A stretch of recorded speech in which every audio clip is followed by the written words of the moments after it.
మహిమ చూపిస్తూ సేవకులు ఆహ్వానిద్దాం.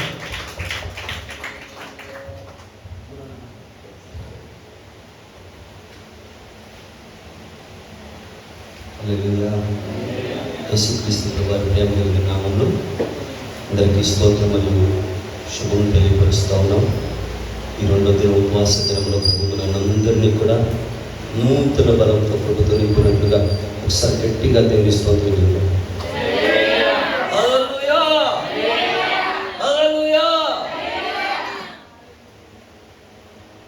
చరణం పాడి నేను దేవుని వాక్యాన్ని ధ్యానిద్దాము. పురుగు వంటి ఆకువని పిలిచిన నన్ను భయపడకని పలికితివి, నా సొత్తని పిలిచితివి. పురుగు వంటి ఆకువని పిలిచిన నన్ను భయపడకని పలికితివి, నా సొత్తని పిలిచితివి. ఒంటరినై పోరాడుచు కన్నీటితో, ఒంటరినై పోరాడుచు కన్నీటితో మొరపెట్టగా నన్ను బలపరచినందున ఘనత మహిమ నీకేనయ్యా. ఒంటరినై పోరాడుచు కన్నీటితో మొరపెట్టగా నన్ను బలపరచినందున ఘనత మహిమ నీకేనయ్యా. నామమునే ముద్దాడగా యేసు ప్రభు అని పాడగా, నామమునే ముద్దాడగా యేసు ప్రభు అని పాడగా. నూతన జీవమును నిత్యము వాత్సల్యముతో, నూతన జీవమును నిత్యము వాత్సల్యముతో నన్ను నిలుపుచున్నందున, నాలో వసించినందున. నూతన జీవమును నిత్యము వాత్సల్యముతో, నూతన జీవమును నిత్యము వాత్సల్యముతో నన్ను నిలుపుచున్నందున, నాలో వసించినందున. నీకే ఆరాధన, ఆరాధన, ఆరాధన. నీ కృపకే ఆరాధన, ఆరాధన, ఆరాధన. నీకే ఆరాధన, ఆరాధన, ఆరాధన. నీ కృపకే ఆరాధన, ఆరాధన, ఆరాధన. నీ నామమునే ముద్దాడెదా, యేసు ప్రభు అని పాడెదా. నీ నామమునే ముద్దాడెదా, యేసు ప్రభు అని పాడెదా. పనికి రాని మట్టి పాత్ర అయినా నన్ను కృపతోను నింపితివి, మధురముగా మార్చితివి. పనికి రాని మట్టి పాత్ర అయినా నన్ను కృపతోను నింపితివి, మధురముగా మార్చితివి. అందరూ మరచినను నా చేయి విడచినను, అందరూ మరచినను నా చేయి విడచినను, నన్ను ఆవరించినందున పాదాది వందనమయ్యా. అందరూ మరచినను నా చేయి విడచినను, అందరూ మరచినను నా చేయి విడచినను, నన్ను ఆవరించినందున పాదాది వందనమయ్యా. నీకే ఆరాధన,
పరిశుద్ధ గ్రంథంలో నుండి ఒక మాటని ధ్యానం చేద్దాం. లూకా సువార్త 14వ అధ్యాయము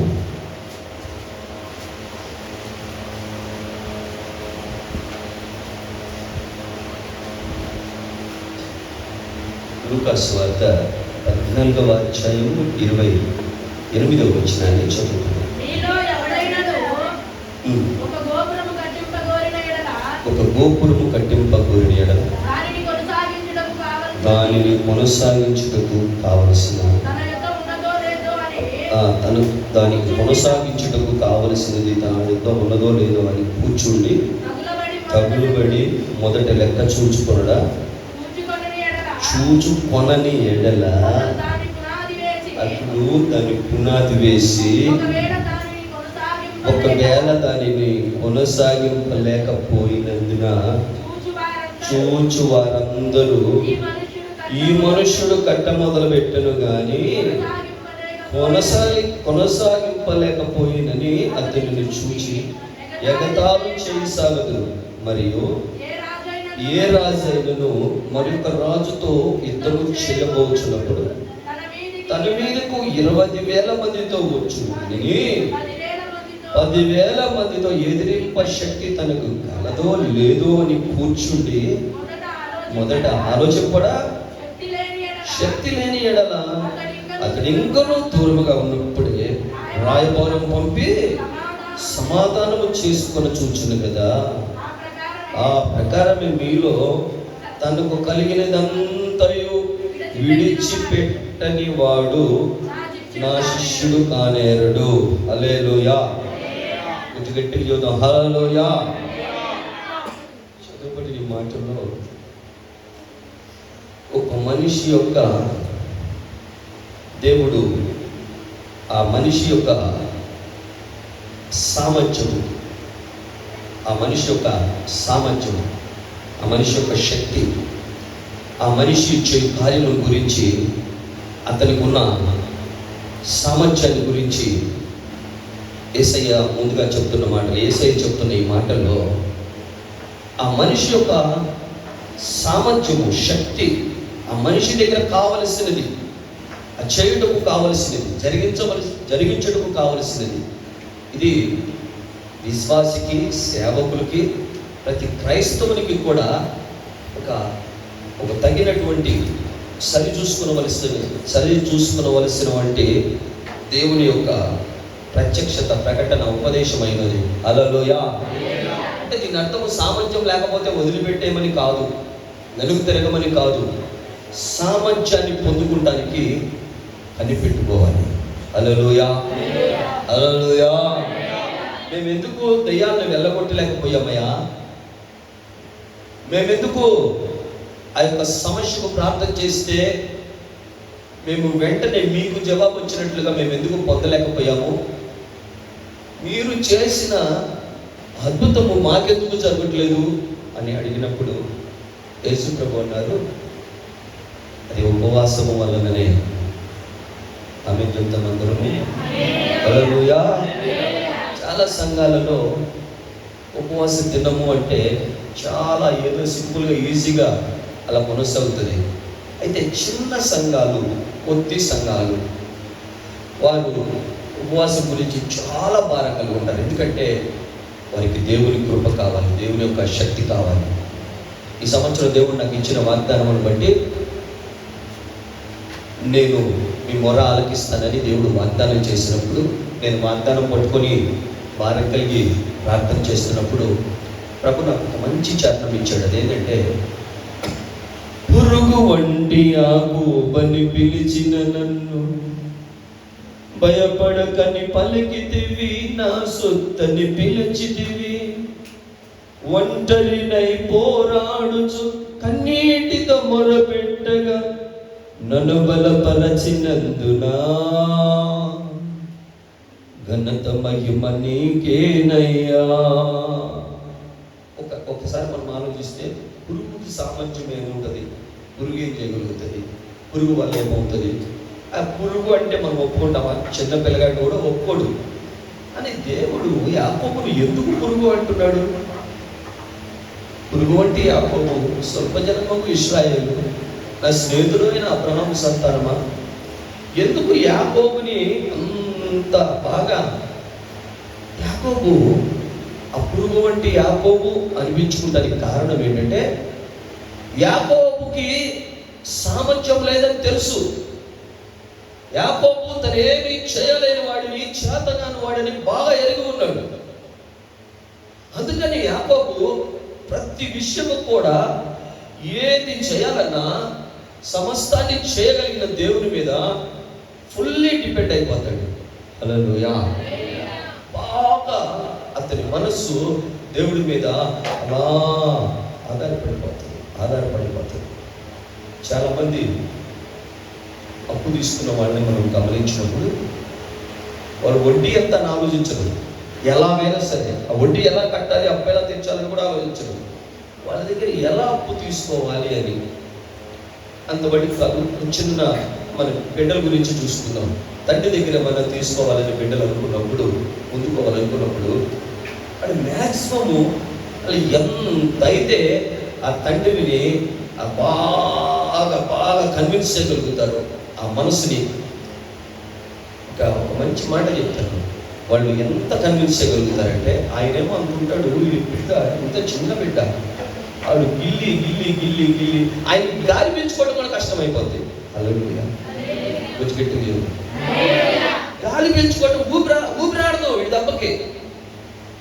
ఈ పిల్లగాడి ఆడు ఎంతే ఉన్నాడు, వాడి సంవత్సరం కూడా లేదు, వాడి చల్లి చివరికి వాళ్ళ నాన్న ఊపిరాడు. వాళ్ళ నాన్న వాడి దెబ్బ తట్టుకోలేక చల్లించేస్తాడు. చల్లి ఇయటం అది ఇంటి పెట్టేస్తున్నాడు. ఇంటి పిల్లగాడికి ఆడికి ఒక స్మార్ట్ ఫోన్. అంతగా దేవుణ్ణి గోసాడే అనుభవం, దేవుని పాదాలు పట్టుకునే అనుభవము యాకోబులో ఉంది. యాకోబట్ట రాత్రి మొగసిరి గలవాడికి పోరాడాడంట. ఏంది పోరాటం అంటే? బతికినాడు, కన్నీటితో బతికినాడంట. ఆమె చెప్తామా? హల్లెలూయా. మంచి ఆయుధం రహస్యం ఏంటంటే ఉపవాసము. ఆమె చెప్పండి. ఉపవాసము మనకు సామర్థ్యము లేదు అన్నదానికన్నా సామర్థ్యము పొందుకునేదానికి ఒక మంచి అనుకూలమైన ఆయుధం అని చెప్పుకోవచ్చు. హల్లెలూయా. ఉపవాసాన్ని మనము మన సామర్థ్యానికి మించి మనం ఏదైతే చేయాలనుకుంటున్నామో అది ఉపవాసం ద్వారా సాధ్యమవుతుంది. హల్లెలూయా. మన శక్తికి మించింది, మన సామర్థ్యానికి మించింది, మనము చేయలేనిది, మనకు చేతనది ఉపవాసం ద్వారా సాధ్యపరచబడును గాక. వాటిని నీ యొద్దకు తీసుకొస్తుంది, నీ హృదయంలోకి తీసుకొస్తుంది, నీ కాళ్ళ దగ్గరకు తీసుకొస్తుంది. కాబట్టి ఉపవాసాన్ని మనము ఎంత శక్తివంతమైన, ఖచ్చితంగా ఉపవాసం ఉండాల్సిందే అని పాస్టర్ గారు అన్నారు, నేను చెప్పను, బైబిల్ కూడా చెప్పటం లేదు. కానీ ఉపవాసం ఉన్నప్పుడు మాత్రం ఖచ్చితంగా ఉండండి అని మాత్రం చెప్తా ఉంది. నీ ఉపవాసానికి నీవు ఎంతగా రెస్పాండ్ అవుతావు అంటే స్పందించడం. పాస్టర్ గారు ఇందాక అన్నారు, ఉపవాసం ఉన్నవాళ్ళు ఇది ఆఖరి రాత్రి, అంటే నిన్న కూడా ఒక రాత్రి గడిచింది కదా, ఇది ఆఖరి రాత్రి. మందిరములో ఉంటే మందిరములో ఉన్న వాళ్ళందరూ వారందరితో కలిసి నేను ప్రార్థనలో గడుపుతాం. హల్లెలూయా, హల్లెలూయా. ఉపవాసం అనేది నువ్వు ప్రార్థిస్తున్నప్పుడు, కన్నీరు విడుస్తున్నప్పుడు, నీ హృదయం పగలగొట్టబడినప్పుడు నీ కొరకు దేవదూతలను ప్రేరేపిస్తుంది. హల్లెలూయా. నీ కొరకు యుద్ధాలు చేసే దేవదూతలు పంపబడతారు.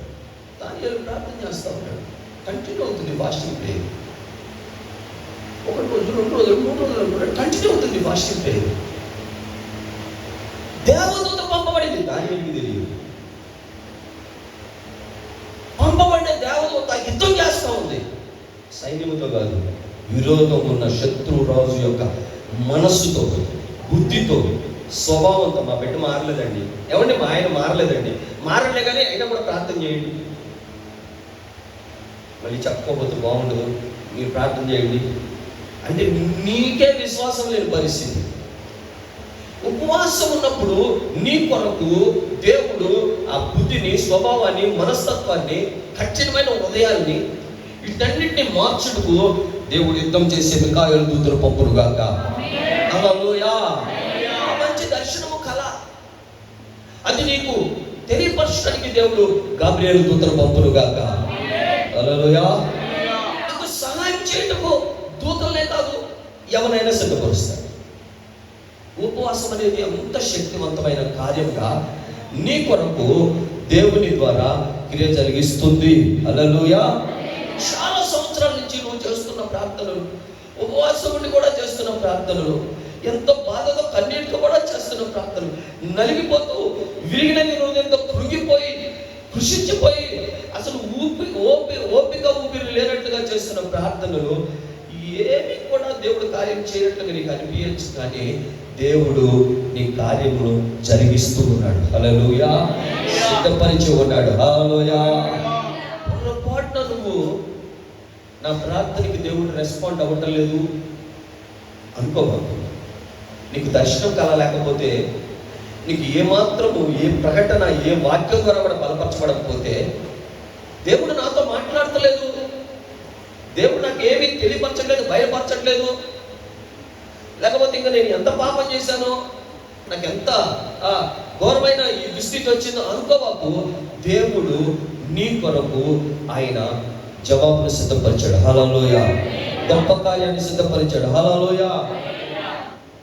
నేను మొన్న ఒక చోట చిన్న ఉపమానం చదివాను. పాలు కావాలి అని దేవుడిని అడిగితే, అంటే చిన్న ఉపమానం అనుకోవాలి, దేవుడు వెంటనే ఇచ్చేస్తాడు. రెడీమేడ్ పాలు ఏమి వెంటనే దాన్ని అక్కడ ఉంటాయి తీసి ఇచ్చేప్పుడు. అదే టీ కావాలనుకోండి, ఇది ఎంతవరకు నిజమో నాకు తెలియదు. టీ అంటే టైం పడుతుంది కదా, నీళ్ళు మరగాలి, ఆ తర్వాత దాంట్లో టీ పొడి వేయాలి, తర్వాత దాన్ని వడగట్టాలి, దాంట్లో మళ్ళీ కలుపు పోయాలి, రెండు కలిపి అప్పుడు తీసుకొచ్చి ఇవ్వాలి. టైం పడుతుంది. అంటే దీనికి దానికి టైం పడుతుంది. అదే పెరుగు కావాలనుకోండి, మజ్జిగ కావాలనుకోండి, ఏమవుతుంది? 1 గంటలు అయిపోతుందా? కాదు, టైం తీసుకుంటుంది. అలానే నేనేమంటున్నా అంటే, నీ కొరకు దేవుడు ఒక శ్రేష్టమైన దానిని, ఆమె చెప్పు, ఒక గొప్ప దానిని, హల్లెలూయా, ఒక ఘనమైన దానిని, హల్లెలూయా, ఊహించలేని, ఎవ్వరు కూడా ఇది నిజమేనా అని అనుకునేటట్లుగా చేయాలనుకునే దాన్ని దేవుడు చేయటానికి ఆయన టైం తీసుకుంటాడు. ఆమె చెప్తామా? అయితే ఆ టైం తీసుకున్న దేవుడు, ఆ టైం తీసుకున్న సమయంలో నిన్ను కూడా ఆయన తనకి ఇష్టమైన పాత్రగా, సాధనంగా, ఆయన పోలికగా మార్చుకొనును గాక.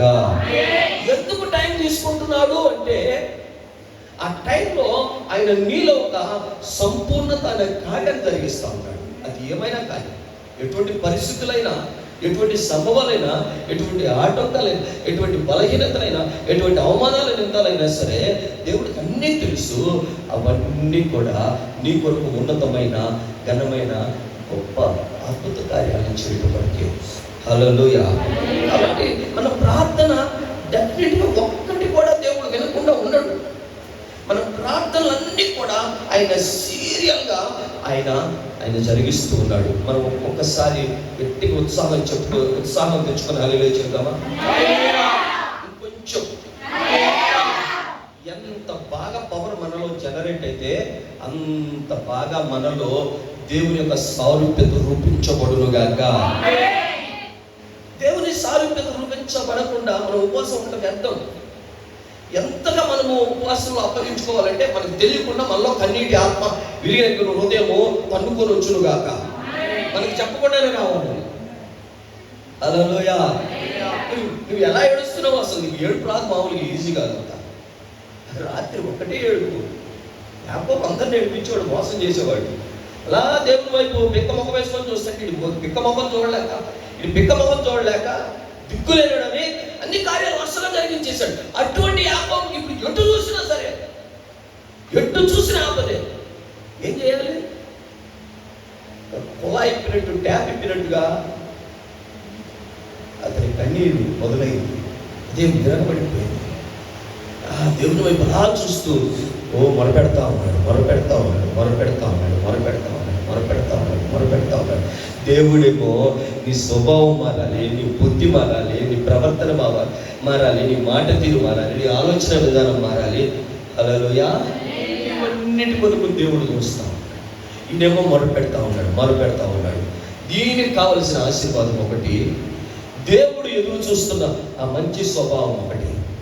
మొత్తం మీద యాకోబు కన్నీటి ప్రార్థన ఆపుతాడా అంటే లేనే లేదు. పోరాడుతూనే ఉన్నాడు. దేవుడు ముఖం తిప్పలేనంతగా హృదయం తెరవబడిపోయి ఉన్నది. దేవుడు దాటలేకపోతున్నాడు యాకోబుని విడిచి. దేవుని సన్నిధి అనేది యాకోబుని దాటలేకపోతుంది. ఆ సమయంలో దేవుడు యాకోబును మార్చి ఉన్నాడు. హల్లెలూయా. మనం తెరవబడిన హృదయం కలిగి ఉండకపోతే మారం. పైగా అనేక హృదయాలను మనము విరుస్తాం, బాధ పెడతాం, గాయపెడతాం, దుఃఖపరుస్తాం. మనలో విరిగిన హృదయాన్ని కలగజేయడానికి దేవుడు కొంత టైం తీసుకుంటాడు. బాగానే ఉన్నానని దేవుడిని కాదు, నిన్ను నువ్వు మోసం చేసుకుంటావు. మోసపోకుడి దేవుడు వ్యతిరేకపడ్డా. అసలు మనమే మోసం చేసుకుంటాం. బాగున్నాను అని మాత్రం నేను కూడా అనుకున్నాం. ఎవ్వరూ అనకూడదు. మనము యేసయ్య పోలికగా మార్చబడేంత వరకు, ఈ భూమి మీద ఉన్నంత వరకు మనము విరిగి నలిగిన హృదయంతో ప్రభువుకి అప్పగించుకుందుముగాక. ఉపవాసం మాత్రమే మనకున్న ఆయుధం. ఆ ఉపవాసంలో కనిపెట్టుకున్న నేను బాగా ఉన్నాను, నాకు ఉపవాసం అవసరం లేదు, ప్రార్థన అవసరం లేదు, ఏం అవసరం లేదు అన్నోడు ఎవడన్నా ఉన్నాడంటే నన్ను అడిగితే మాత్రం సాతాను సంబంధం చెప్తాడు. అంతే, ఇంకా నో డౌట్. మనకి ఉపవాసము, ప్రార్థన, ఎప్పుడు కన్నీటితో ప్రభు పాదాలు పట్టుకోవడం అనేది చాలా అవసరం. ఈ అంచకాల దినాల్లో మనకు అన్నీ ఉండొచ్చు, ఏ కొలువు లేకపోవచ్చు, బాగా మనము వెల్ సెటిల్ అయి ఉండొచ్చు, కావలసినంత ఉంది. నాకెందుకు నా మంద, నాకు కావలసినంత ఉంది, వద్దు నువ్వు అడ్డు పెట్టుకో, నువ్వు కష్టపడి ఊరికేం చేసేది 1 సంవత్సరాలు కష్టపడి పోగేసుకున్నావు, వదిలే అంటే అయినా కూడా ఇస్తా ఉన్నాడు యాకోబు. కావలసినంత ఉంది అన్నట్లుగా మనం ఉండకూడదు. భక్తిలో కానీ, దేవుని యొక్క పాదాలు పట్టుకోవడంలో కానీ, మందిరంలో గడపడంలో కానీ, సేవకుని యొక్క నడిపింపులు ఉండటంలో కానీ పొరపాటున తృప్తి పడద్దు, పొరపాటున అలసట చెందద్దు, పొరపాటున విసుగు చెందద్దు. గద్దిస్తాడు, శిక్షిస్తాడు, బుద్ధి చెప్తాడు. అలాంటి సమయంలో అవన్నీ కూడా దేవుడు అనుమతించి నీ కొరకు ఒక శ్రేష్టమైన, ఉన్నతమైన, గొప్ప స్థితిని, స్థానాన్ని ఇచ్చుట కొరకే. హల్లెలూయా. అప్పగించుకోవాలి.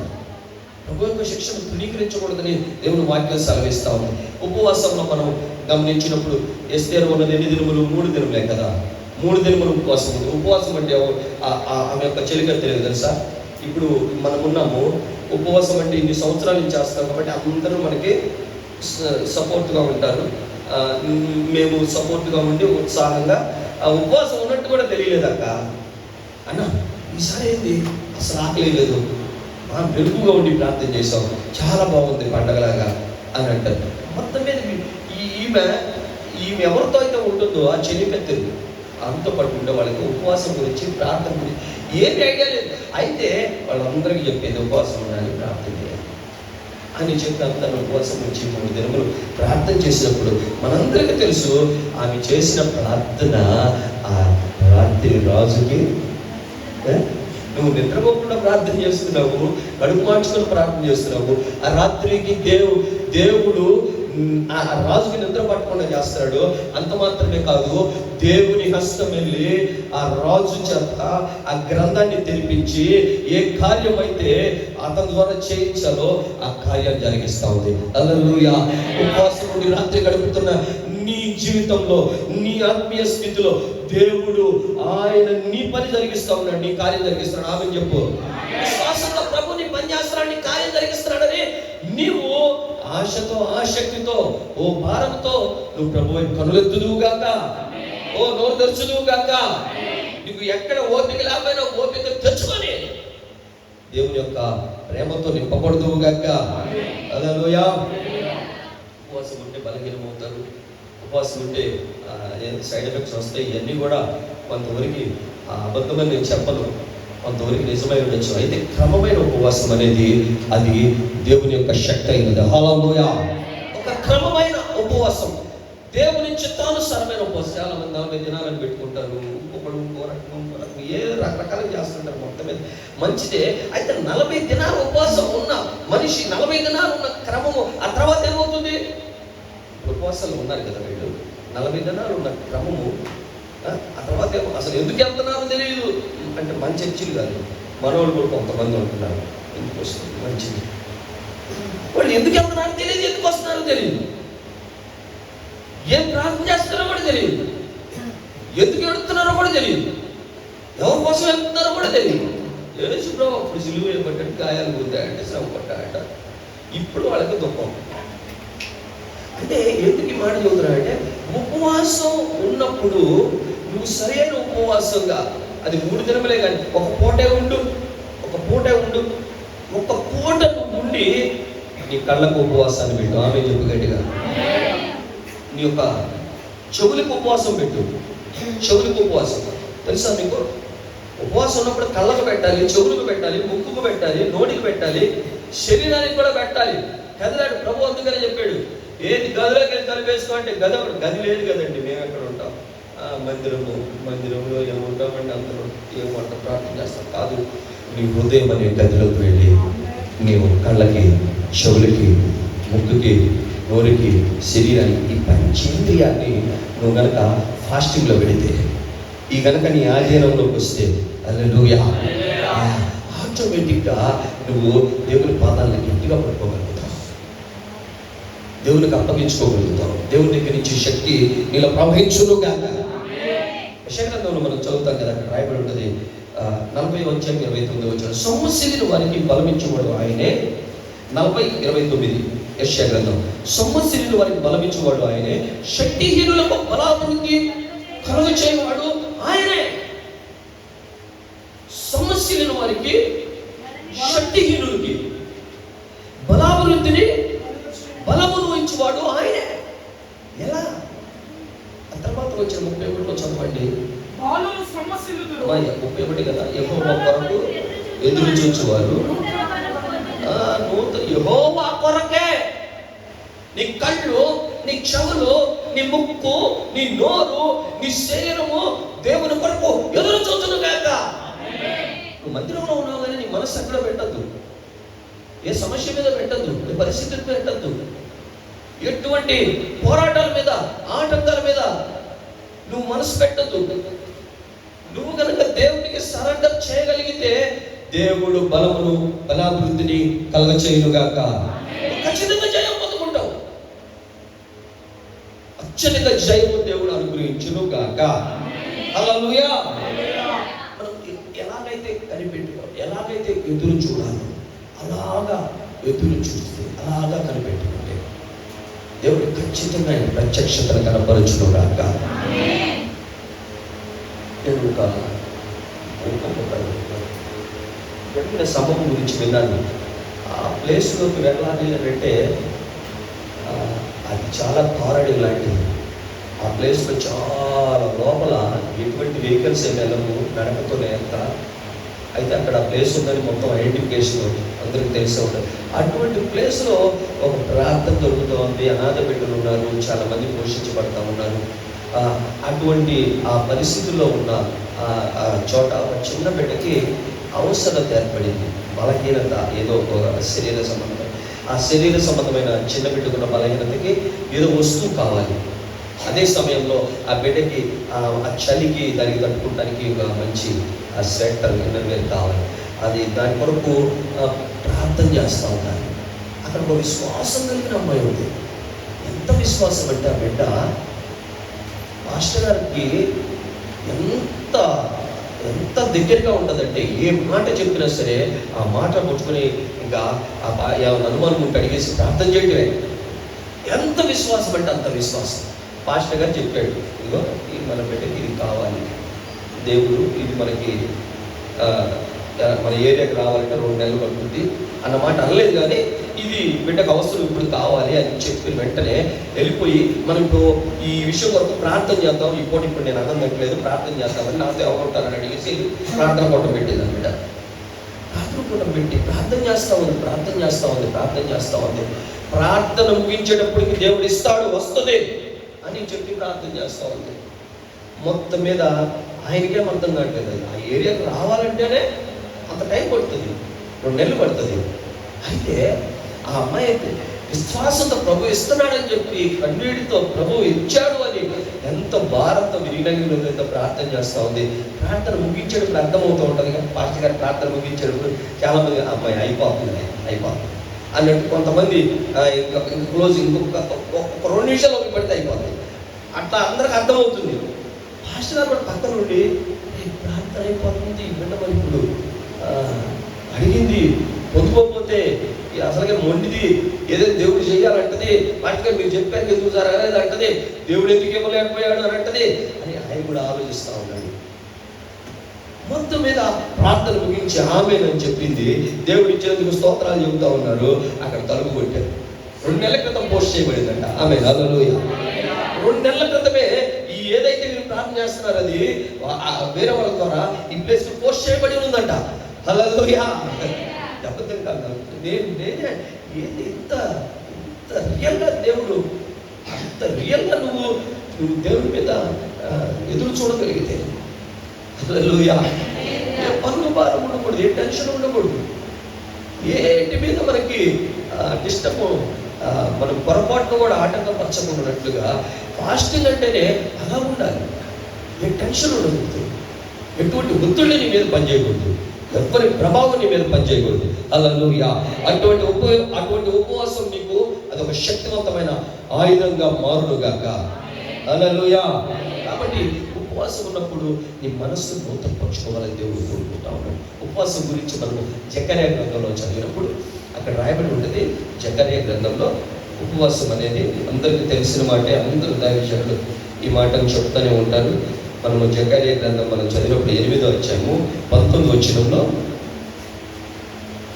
సైన్యములకు అధిపతియగు యెహోవా ఆజ్ఞయించినదేమనగా 4వ నెలలోని ఉపవాసము, 5వ నెలలోని ఉపవాసము, 7వ నెలలోని ఉపవాసము, 10వ నెలలోని ఉపవాసము యూదా ఇంటి వారికి సంతోషమును ఉత్సాహమును పుట్టించు మనోహరములైన పండుగలలో. సంతోషమును ఉత్సాహమును పుట్టించు. అందరం చెబుదాం అన్నమాట. సంతోషమును ఉత్సాహమును పుట్టించు మనోహరములైన పండుగలగును. ఆమె చెప్పండి గట్టిగా, హల్లెలూయా. పండుగలగును. అయితే మీరేం చేయాలి? కాబట్టి సత్యమును సమాధానమును ప్రియముగా ఎంచుడి. కండిషన్ ఉంది ఇక్కడ. సంతోషము ఉత్సాహం కావాల్సిన అందరూ ఆమె చెప్పారా లేదా? ఎంత గట్టిగా చెప్పారు? ఒకసారి గట్టిగా చెప్పండి. మళ్ళా ఇంతేనా గట్టిగా చెప్పేది? ఆమె అంటే ప్రదేశం కదలాలి. ఆమె అంటే మరి మెల్లిగా చెప్తే అట్లా అమ్మాయి అయిపోయింది ప్రార్థన ఆమె చెప్పామన్న టైంలో చెప్పకూడదు. ఆమెనంటే మనము వెంటనే అక్కడ మహిమ చూడాలి, కార్యం చూడాలి. హల్లెలూయా. అయినాడు మనకే కాదు, స్టేజ్ ఎక్కి హల్లెలూయా అని గట్టి ఒక్క మాట అంటాను.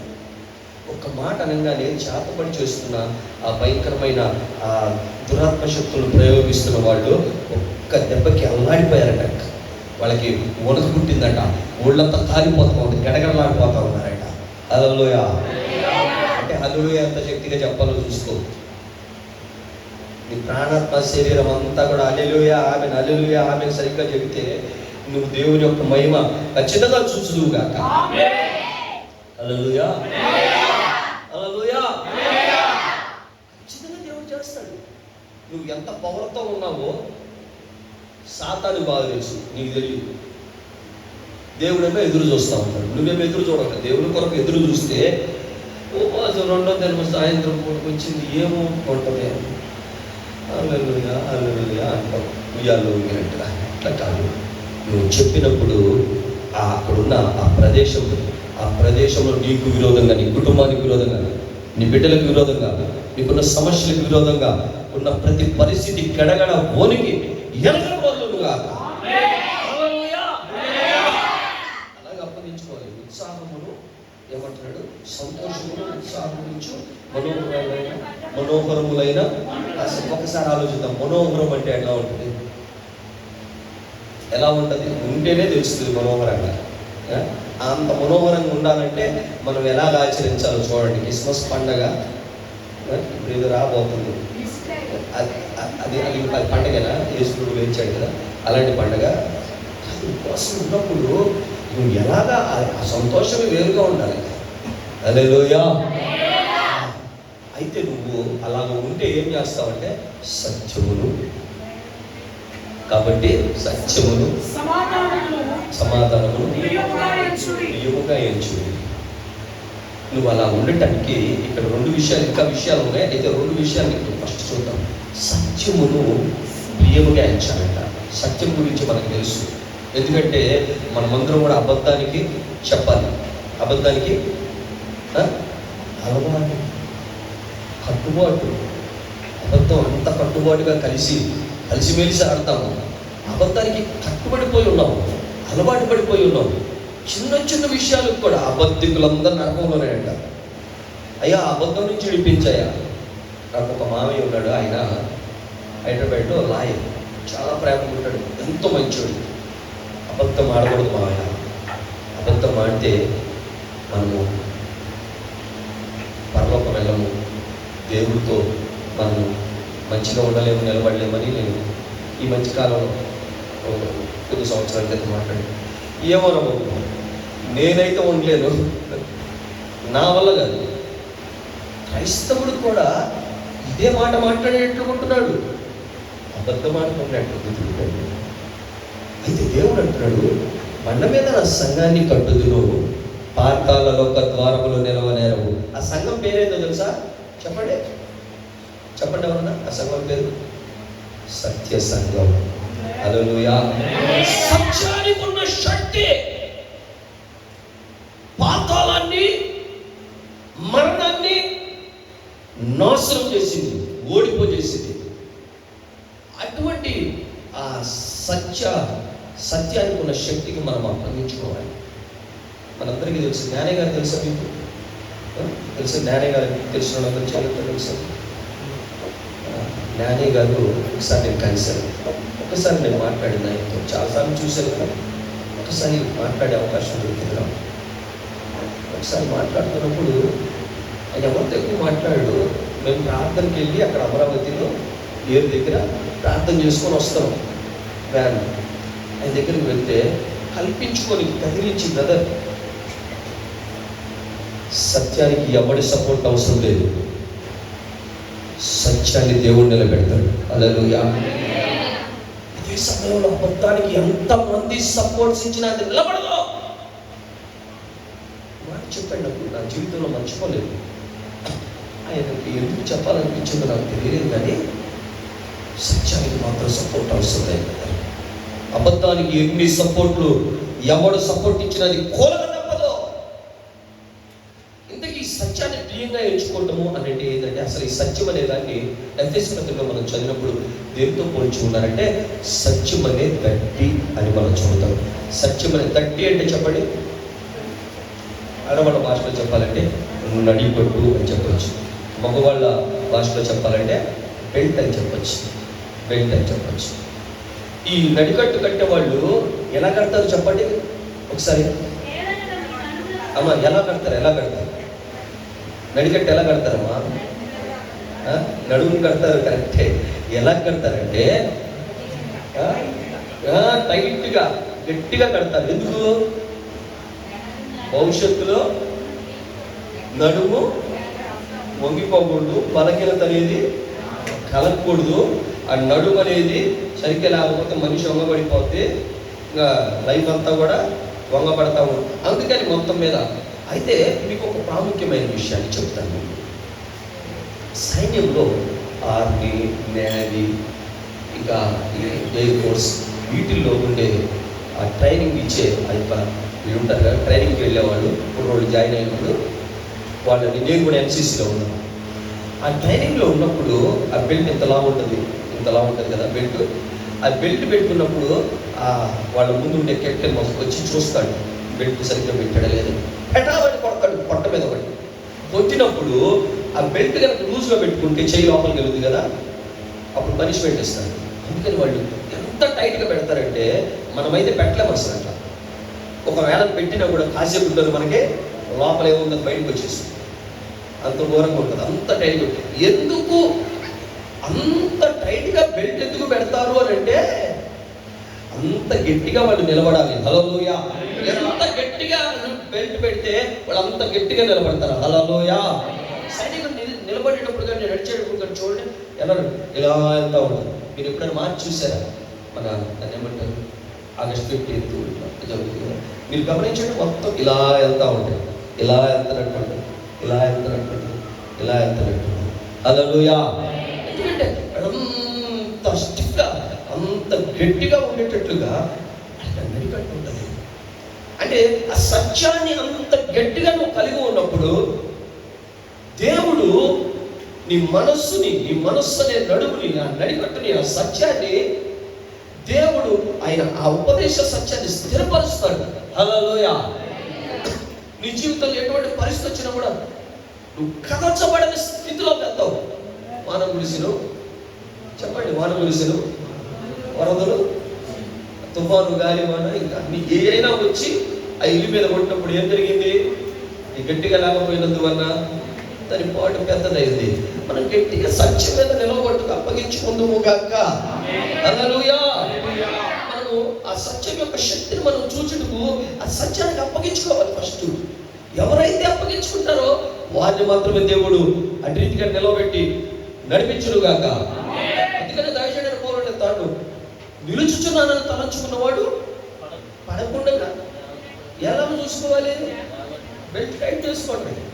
నాకు ఒకసారి దేవుడు బయలుకి వచ్చాడు, గొప్ప దైవజనుడి దగ్గరికి వెళ్ళి సత్యమని దట్టి తెచ్చుకుంటున్నాడు. దేవుడు అలా బయలుపరిచాడు. ఈ ఉపదేశము, ఈ వాక్యము మనం ఒప్పుకున్నది కాదు, పరిశుద్ధుల ద్వారా, అపోస్తుల ద్వారా మనకు అనుగ్రహించబడినది. హల్లెలూయా. అపోస్తుల బోధ ఎందును, సహవాసమందును, రొట్టె విరుచుట ఎందును, ప్రార్థన ఎందును ఎడతెగక యూదా పత్రికలో పరిశుద్ధులకు అప్పగింపబడిన బోధ నిమిత్తం పోరాడాలి. సత్యం కొరకు మనం పోరాడాలి, నిలిచి ఉండాలి. దీనికి ఒక మూల్యం చెల్లిస్తేనే వచ్చింది.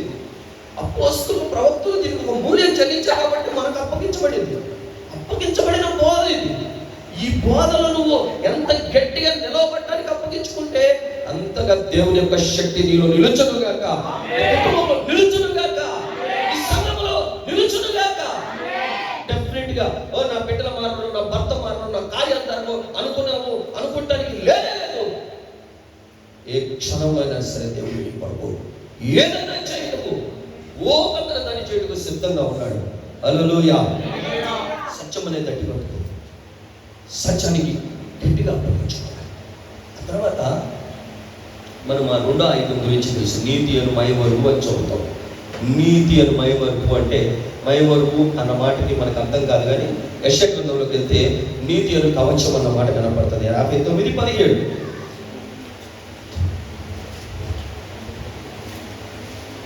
నీతిని కవచముగా ఆయన ధరించుకొనెను. కవచము అని అంటే ఏదో తెలుసా? కవర్డ్ చేసింది, కప్పే. ఇప్పుడు మనము నిండుగా ఉండే బట్టల చేత కప్పుకున్నాం. అలానే ఈ నీతిని కవచంగా అంటే మనకి ఈ పెద్ద పెద్ద నాయకులు, మంచి ఉన్నతమైన స్థితిలో ఉన్న వాళ్ళ దేశానికి బాగా గొప్ప ప్రయోజనకరమైన వాళ్ళు బుల్లెట్ ప్రూఫ్ జాకెట్స్ వేస్తుంటారు. అంటే వాళ్ళు చొక్కా తీసుకుంటారు, అది బుల్లెట్తో కాల్చినా కూడా వాళ్ళ గుండె మీదకే ఏం బుల్లెట్ దిగదు. ఇక్కడ తగిలేసి బుల్లెట్తో పేల్చినప్పుడు తగిలేసి కింద పడిపోతుంది. బుల్లెట్ ప్రూఫ్ జాకెట్ అనమాట. నీతిని కవచంగా ధరించుకోవాలంట. నీతిని కవచంగా ధరించుకోవాలంట. బాధ్యత తీసుకున్నాం, అయిపోయింది. మేము నీతిని జరిగించేసాం యేసుప్రభులాగానే అని అనుకోవడం కాదు. నీతిని కవచంగా ధరించుకోవటం అంటే మన దేవుని వాక్యంలో 1 తెస్సలోనికీయులలో చదువుతాము 5వ అధ్యాయం 8వ వచనంలో, మనం పగటి వారమై ఉన్నాము కనుక మొత్తమై ఉండక విశ్వాస ప్రేమలనే కవచం. ఏం కవచము? విశ్వాస ప్రేమలనే కవచం. ఎందుకు విశ్వాస ప్రేమలనే కవచం? ప్రేమ గురించి ఒక అధ్యాయమే రాశాడు. ఒక రకంగా చెప్పాలంటే దైవజనుడైన పౌలుని ప్రేమ అపోస్తులుడు అని చెప్పచ్చు. హల్లెలూయా. క్రీస్తు ప్రేమ నన్ను బలవంతం చేయించున్నది అని చెప్పిన గొప్ప అపోస్తులుడు పౌలు. అంత గొప్ప దైవజనుడు. ఆయన ప్రేమ గురించి ఎంత చెప్తున్నాడో. అయితే చెప్పడం కాదు, ఆయన చేసి చూపించాడు. ఆ సంఘంలో అంట ఒక వ్యక్తి భయంకరంగా ప్రవర్తించాడు. ఎలా ప్రవర్తించాడు, ఏం ప్రవర్తించాడు అక్కడ రాయలేదు, కానీ మొత్తం మీద ఆ సంఘం వాళ్ళందరూ యాక్ట్ అయిపోయారు. అయితే పాస్టర్ గారు క్షమించేశాడు. ఆ తప్పు చేసినా కూడా మంచిగా ఉంటా ఉన్నాడు. తప్పు చేసినా కూడా తప్పు చేసినట్టుగా చూడలేదు అండి. బాధ పెట్టేట్టుగా ప్రవర్తించినా కూడా ఆ బాధ పెట్టిన వాడిని చూసినట్టుగా చూడలేదు పాస్టర్ గారు. అయితే సంఘంలో వాళ్ళు చూస్తున్నారంటే ఎంత భయంకరంగా వాళ్ళు ప్రవర్తిస్తున్నారంటే, ఇంకా ఈయన బతుకున్నాడు ఏంటి అన్న టైంలో చూస్తున్నారేమో. ఒకవేళ అంత ఘోరంగా చూస్తున్నారంట. చూడండి, ఏదన్నా చిన్న పొరపాటు అనేది ఎవరు చేయకుండా ఉంటారు చెప్పండి? చేయకుండా ఉంటారా? పొరపాటు మాట్లాడకుండా, పొరపాటు చేయకుండా, పొరపాటుగా ఏదో ఒక లోపం బలహీనత అనేది ఉంటుంది కదా. అలా ఉన్నప్పుడు కొంచెం పెద్దది అనుకోండి, ఈ మాట్లాడటము, ఈ చూపులు చూడటము, ఈ ప్రవర్తించటము ఏదో ఇంకా మరణకరమైన పాపం చేసినట్లుగా ఈ సంఘంలో మనం 2 కొరింథీయులకు రాసిన పత్రికలో 2వ అధ్యాయంలో గమనించినప్పుడు అపోస్తలుడైన పౌలు చెప్తున్న మాట చదవండి. 7వ వచనం చదువుతాం.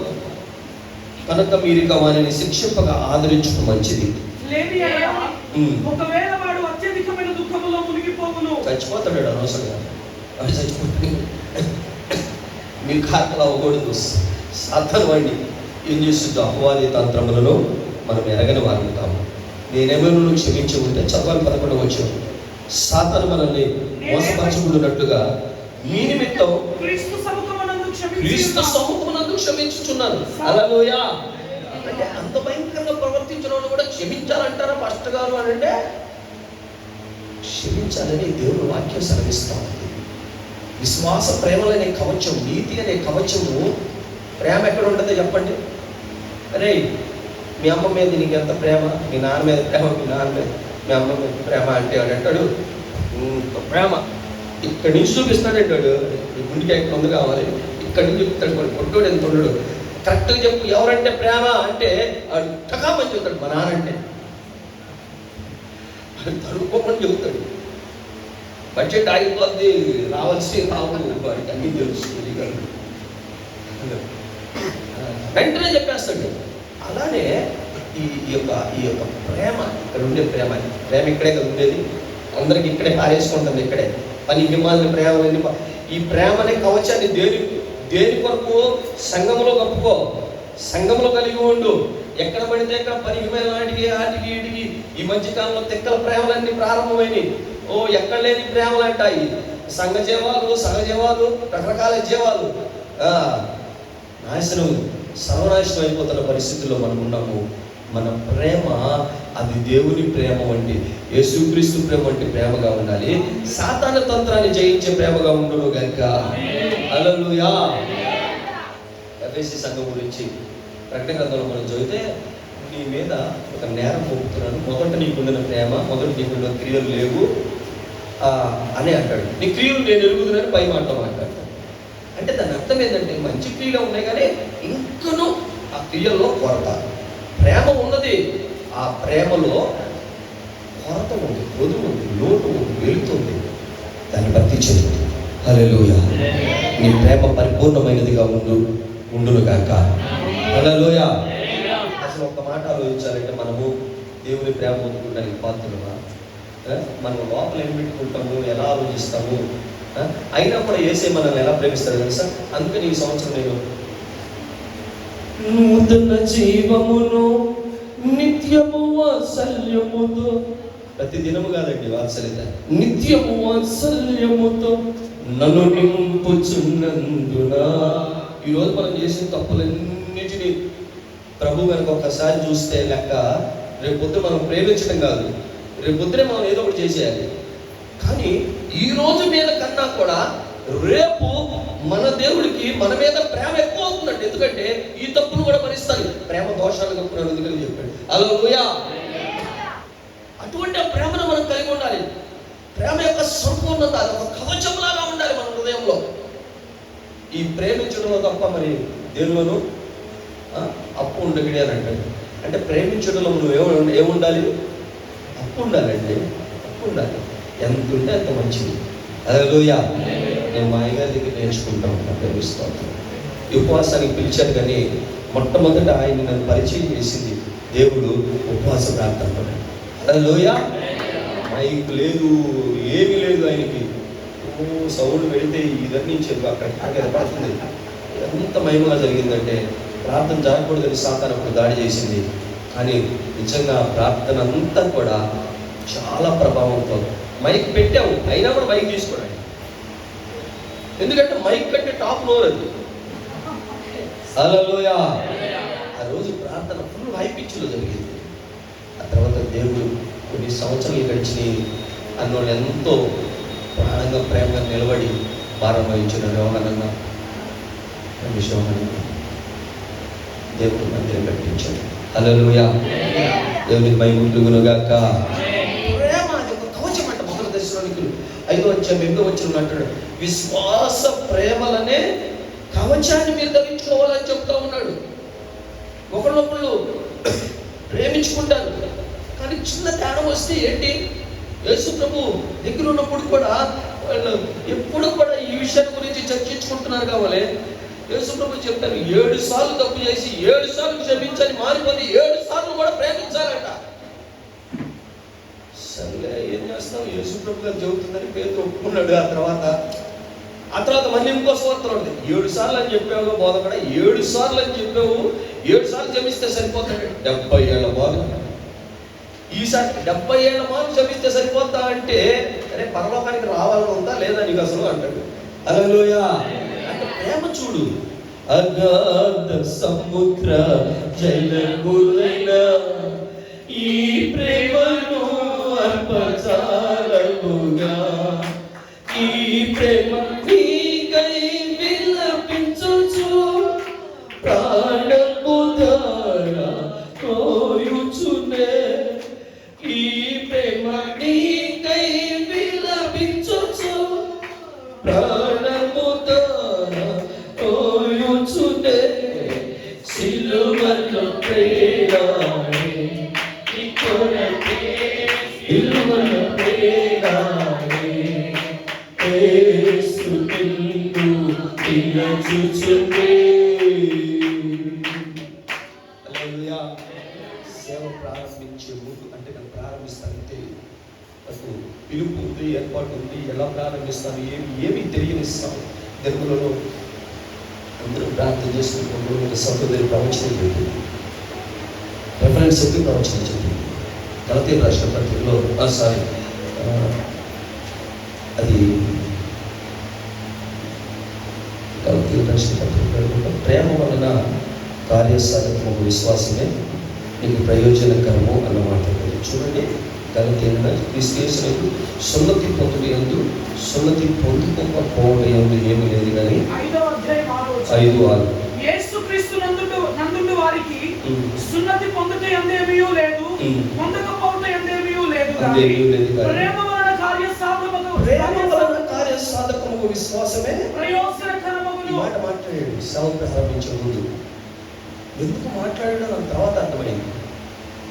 ఎంత ఖచ్చితంగా, ఎంత క్రూరంగా, ఎంత కర్కోటకంగా, గడగడ వణికే పరిస్థితులు ఈ దైవజనుడైన పౌలు అనుభవించినట్లుగా నేను అనుభవించాను. ఎటువంటి ప్రాబ్లం నాకు ఇంట్లో నుంచి లేదు, వేరే విషయాలు లేదు, కానీ సంఘాన్ని బట్టి నేను అనుభవించాను.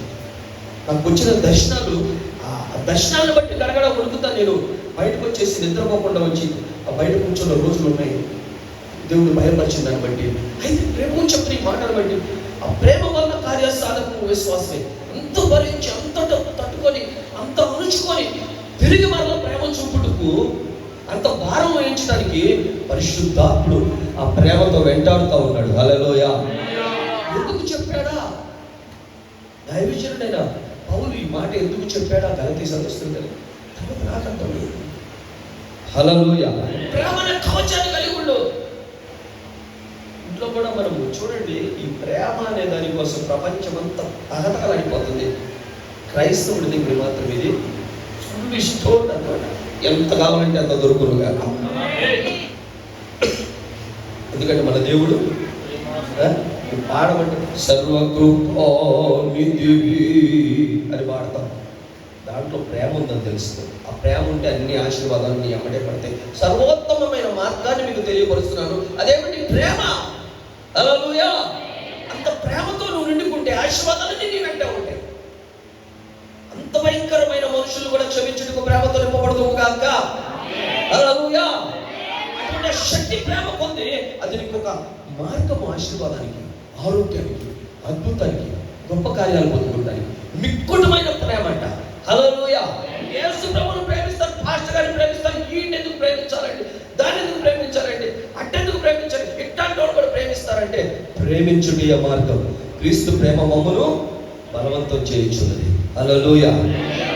కాబట్టి మనం అటువంటి ఆ ప్రేమతో కప్పబడుదుముగాక. ఆ తర్వాత